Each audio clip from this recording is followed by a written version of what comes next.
tribute for a legend on and off the basketball court. Kobe Bryant took his sport to new heights and became a global superstar. How will his death be remembered? And what legacy does he leave behind? This is Inside Story.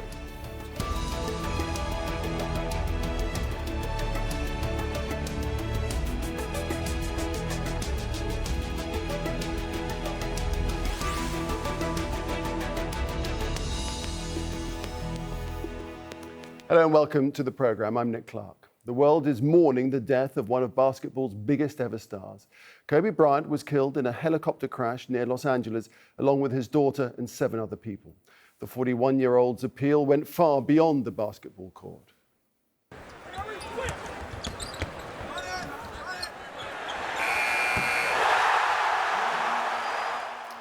Yes, Bryant burst onto the scene in 1996 as a talented teenager with ambitions to become the best.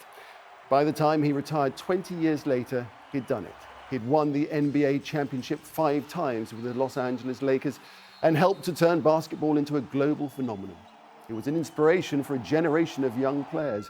And in 2018, he won an Oscar as writer-producer of a short animated film based on his love of the sport. Well, Barack Obama was president when Bryant was making headlines week after week. He tweeted, "Kobe was a legend on the courts and was just getting started in what would have been just as meaningful a second act." Fellow basketball players have also been paying tribute, as well as fans and many sports people, including gymnast Simone Biles and footballer Neymar. He was an idol. Everyone loved him. LA is very sad right now. He was a great player. That's the reason why I got into basketball, because of him. That's why I have his jersey. He did a lot for me, man. Just watching his videos was more than basketball. It was just the mentality to get through life, and he's got me through so many struggles in my life, and it's one of the hardest losses I've ever dealt with, and I've never even met the man, so. All right, then let's bring in our guests. In Hazelmere in the United Kingdom, we have Michael Carlson. He's an American sports journalist who served as a commentator on Olympic basketball in 2012 to 2016. In Bradford, also in the United Kingdom, Asma El-Badawi. She's a basketball player who lobbied the basketball's governing body to remove a ban on hijabs. And in Melbourne in Australia, Dan Boyce. He's host of the Aussie Hoopla podcast. Welcome to you all. Michael, I'd like to start with you first of all. It is an extraordinary life, isn't it? Cut short. Tell us more about why Kobe is being mourned to the extent that he is. Well, I think he's being mourned because for 20 years, he was the signature player on what is the most glamorous team in the NBA, the Los Angeles Lakers, and very unusually for an NBA star, played his entire career with that one team. And he did so at a time when, I think in the introduction, it mentioned the NBA was going global. You know, you could say that it went global with Michael Jordan, with the arrival of the Dream Teams in the Olympic Games in the 90s. But in terms of a carryover, Kobe Bryant was in effect the linking pin between Michael Jordan's years and now we're in what you might call the LeBron James era. And basketball's a sport that has really sold itself worldwide based on the personalities and the talents of its stars. And Kobe Bryant was that kind of marketable, saleable, exciting, very, very talented player who could be marketed around the world. You know, you remember what he did in China in 2008 during the Olympics and how popular he was there. It was just a great indication of the kind of aura and charisma that this guy generated.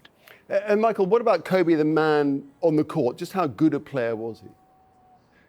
It's a really fascinating question. I think it's one that people are going to chew over for a long time. I look at him as kind of an enigma in some ways, partly because he comes from a basketball background. His dad, Jelly Bean Joe Bryant, played in the NBA, played in Italy for many years. Kobe grew up in Italy, watching basketball, playing basketball. And by the time he was 17, he was used to playing against fully grown men. And he made that jump from high school to the NBA really in a way that no player who wasn't already a big man in NBA terms. Kobe was a 2-meter tall guard. Everyone else who had ever gone to the NBA early had been big players, and Kobe was the exception to that. So, when you watched his game, you watched somebody who was used to dominating bigger, stronger, older players from the time he was a kid. And to me, the real question is, how did Kobe integrate into the NBA over those 20 years? You had that famous kind of back and forth battle between him and Shaq O'Neal when they were both with the Lakers.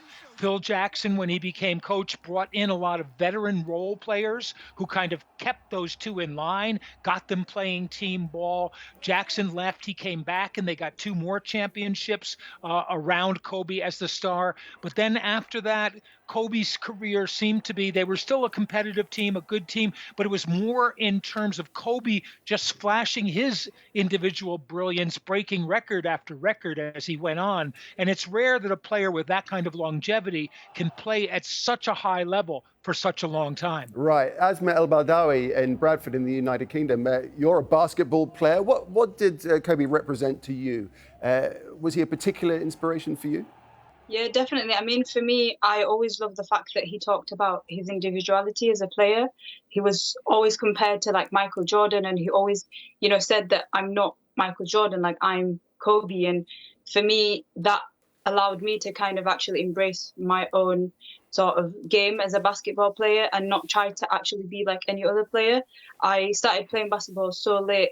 I think I was around my 20s, and to begin with, I kind of almost looked at the bigger players on my team and tried to play like them. And then eventually, by watching Kobe and watching like his plays and everything, I kind of just, and the way he talked about himself as a player made me feel like actually to be the best player that I can be, I actually just have to be myself. And what about the younger generation growing up now? And they're beginning to play basketball themselves, how aware are they of Kobe and his phenomenal reputation?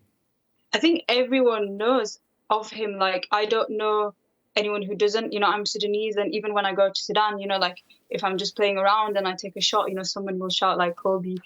So he's still a legend. I mean, like we still watch his videos, his highlights, and he's still compared to like the LeBron James and everyone. So I don't think his legacy will ever be forgotten. He'll still be remembered, and the younger generations will still look up to him as a player.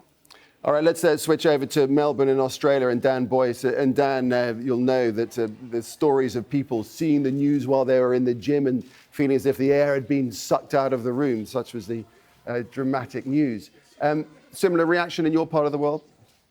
100%. Like here in Australia, the impact of Kobe has been vastly significant, as it has everywhere in the world, to the degree that I think a lot of people don't even really, non-sports fans that may not be too familiar with Kobe have really felt that they've missed out on understanding who this man was, this enigma, as it's already been mentioned already. Here in Australia, we have athletes from all fields that invoke Kobe's name and his drive and his mentality. He was out here recently in Australia to promote his book, The Mamba Mentality, which was how he focused and his own game and how he developed his skill set. And that's something which has been replicated not just here in Australia, but all across the globe, and particularly in places like China, the Philippines, and most of Asia. His mark over there has been something which is exceptional in a way that I don't think that it's really happened for too many other sports stars. To put into context, you've got to understand that places like China, up until the mid 1990s, sports wasn't really an option over there, and athletes had to quit at the height of their careers because there was no ability to earn money from sport. And that all changed in 1995 when sports became commercialized. That was when Kobe Bryant, a year before Kobe Bryant was drafted into the NBA. So it was at that time that here in Australia, plus in places like China, Philippines, Taiwan, this side of the world, we were able to see a high school kid, an 18-year-old, enter the NBA and set foot on the court. He went on to great things, almost immediately winning 3 titles there with Shaq, and that was at the same period where, being in Australia and this side of the world, where with Asia and Australasia, Yao Ming was drafted in 2002, and that was a huge huge piece of news, not only here in Australia, but in China, where, to have a professional athlete of any sport was almost unheard of, let alone one playing in, one of the largest sports in the world. So, a big reason why Kobe's felt to the extent that he is over here is because he came along at a very unique time, and behind a very aggressive marketing campaign from Nike for over a decade. And he was the first real superstar athlete who developing nations like China, Japan, Philippines, and Australia could watch and emulate. We only probably gained access to NBA games over here in the mid '90s as well. So he was not only a player that we were able to watch from an 18-year-old high schooler, but follow him through his journey, trying to overcome a huge mountain, which was the legacy of Michael Jordan, trying to become the greatest basketball player ever. And on top of that, it's, I guess, the shades of his character, which really, in terms of Asia, was a huge part of his success over here. Obviously, his name, Kobe, is named after the city, as well as Kobe beef, and the focus and drive which he drew from teachings like Bruce Lee really, I guess, show a connection to this side of the world in Asia. I mean, for many in the Philippines, Kobe's life represented the ideals of Filipino values and sensibilities. I mean, he was a humble, hardworking man who focused on his craft, remained loyal to his team, and served the LA Lakers for his entire 20-year career. So not only was he a player who came along at the right time and was extremely marketable, but he also embodied a lot of the Asian culture, and watching him strive for success every single game, something we hadn't been privy to, was something which was unique to everyone this side of the globe. Sure. And it wasn't just this raw talent, was it? It's what Dan has been alluding to there, Michael Carlson. It was just coupled with this extraordinary competitiveness. Yeah, and you cannot play, it's a grueling schedule in the NBA with 82 games just in the regular season. You cannot play for the amount of time that he played without being able to play through injury, to work through injury. And this is something that he spent a lot of time doing, and he spent a lot of time developing his game while he was playing. There's stories that are legendary of him being up at 5:30 every morning and working out, before he did anything regarding the team. And it really wasn't until he ruptured his Achilles tendon in 2013 that he had an injury that really set him back. He had played through some pretty serious injuries without it affecting the way he played. And then I think once he did the Achilles, then it was sort of, once he came back, it was going to be a downhill until he and then announced his retirement at the beginning of the 2018-2019 season. So, I think that kind of dedication really pays off in the end. And I think, again, it's partly because he was brought up in an atmosphere of professionalism, and he took that very seriously. And he was a smart kid. He could have had his pick of going to university when he finished high school in the States before he decided to turn professional. And I think he realized at a very young age what it would take for him to achieve that dream that Dan was talking about of really being a consummate professional and the best player in the league day in and day out. Okay, but of course his life was not spotless, was it? He was accused of sexual assault by a hotel employee in 2003. Michael, did the shadow of that affect his reputation in any way?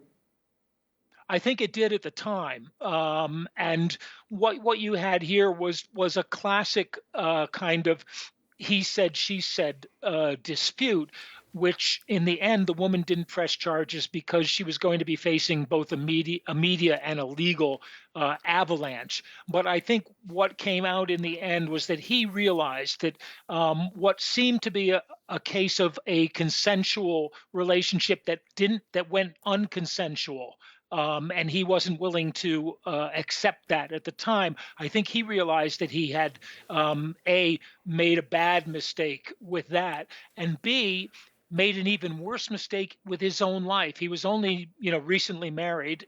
He was still very young. His wife was even younger. And I think that his remorse over that side of it played relatively well with the public. And it has to be pointed out that, there were no following incidents of that kind throughout his career. He did have one feud with a referee where he threw an unacceptable insult at a referee, but basically he was able to rebuild, I think, his character, and had the advantage of making that mistake at a young age and realizing what a mistake it was. Okay. And by the And Asma, Go ahead, but Asma, I was just going to go on to say to Asma, in retirement, he then went on to become something of an ambassador, a champion for women's sport. Yeah, I believe his daughter also played basketball, and she was also involved in the incident. So just looking at the videos that he had with her, and like, there's been a lot of pictures that have come up on my Instagram feeds, for example, on social media, where you can see him coaching her. And I think maybe that was one of the biggest reasons that made him champion sports for women. Personally, I feel like every time a basketball player or any type of athlete does do that for women, it amplifies women's sports for us and makes women be seen. So him doing that was obviously an amazing thing for us women in basketball. Right, and you talked about Kobe being his own man through and through. People would compare him to Michael Jordan, but he was his own man through and through. Did that help you, Asma, when you were fighting your own personal battles in lobbying basketball's governing body over the use of wearing the hijab? Of course it did, because there was a lot of people who commented or did sort of bring up the idea that, you can take off your hijab and play basketball. But for myself and other Muslim women, it wasn't about just playing basketball. It was also bringing our faith into the picture and our beliefs, and being able to appear on the basketball courts and play basketball as our individual selves and as our whole selves, without having to leave something behind before we get onto the court. Absolutely. And Dan, as Asma alluded to there, the fact that he died with his daughter makes this tragedy all the more painful, doesn't it? It does. I mean, thinking about things over here in Australia, not only have I seen the outpouring of sympathies from like athletes all across the country, but it's definitely hit home a lot harder with those who, because you think about when Kobe Bryant came in, like I said, in 1996. It's 20 years since then, and the people who watched him as young aspiring basketballers or athletes. I mean, I don't need to just limit it towards basketball, because when it comes to some of Australia's greatest swimmers, Samantha Rice and things like that, who was an Olympian, Kobe Bryant's one of her idols. When it comes to the Australian football here, Scott Pendlebury, the captain of Collingwood, which is, the largest sporting club in Australia, cites Kobe Bryant as his idol. And even though they played different sports, it was his focus and respect for the game that allowed him to channel that and develop his own skills. So it's certainly something which goes beyond sport. And those people now, 20 years along, and they've used that teaching from Kobe Bryant. They may not have met the man, and that's quite common in some of the social media posts out there. They may not have met the man, but what he meant to them as they strive to be great in their own jerseys, emulating, Kobe Bryant and his in the NBA, they've been able to do that. But now, 20 years later, they have quite often children of their own. They're 25 years old, 30, 35 years old, and to see someone that helped them, athletes here in this country and abroad, see someone who helped them develop the courage and work ethic that they needed to become great, who's also a father, much like themselves. There's just a lot there that hits home, and it makes it twice as really difficult as what it could be, as you've alluded to. Right. And Michael, what was it about him that gave him that drive? Was he just born with it, or was there something that came with him through childhood, through parenting, or what? Yeah, through parenting, I think, is a key. He was born with basketball genes and with basketball in his blood. As I said, his dad, Joe Jellybean Bryant, was a legend in Philadelphia, high school, then college at LaSalle, then played for the Philadelphia 76ers for 4 years, played 4 more years in the NBA, and then went to Italy for 7 years, 1 year in France. His mother, his aunt, his mother's brother, his uncle was Chubby Cox, another Philadelphia high school star who played at Villanova. So he was playing basketball at a young age. He was watching his father play basketball. He was practicing with his father. He understood that it was in his genes, I think, and he saw the game develop watching European basketball as a kid, which was very different in those days from the NBA, but very much like the NBA of the past 10 years or so. I think he was able to adjust to that really well. And by the time he was in high school, he went back to America. He was in high school outside of Philadelphia. He was such a good player that before his last year of high school, he was already practicing with the Philadelphia 76ers, going down and scrimmaging against grown NBA players while he was still starting his last year of high school. He won a state championship in Pennsylvania his senior year. And I think at that point understood he was good enough to play in the NBA. When he announced he would go into the draft, Jerry West, who was the Lakers general manager, was intrigued and staged a workout for him. He held the workout with Michael Cooper, who on the Magic Johnson Lakers was the best defensive player on that team and was still only 40 years old and was coaching with the Lakers. And Kobe ate him up. And Jerry West said to Michael Cooper at the time, he's better than anybody on our team right now. So they arranged to be able to draft him. They did a trade with Charlotte to draft for him. They gave Charlotte Vlade Divac, the center, and on he went with his meteoric rise. Asma, exactly. you're a brand ambassador for Adidas, and somebody with Kobe's profile was just gold dust to the sports marketing arena. When he put his stamp of approval on something, the world just took notice. Yeah, I believe he was also part of the Adidas family at the beginning of his career. And then he later on went on to work with other brands.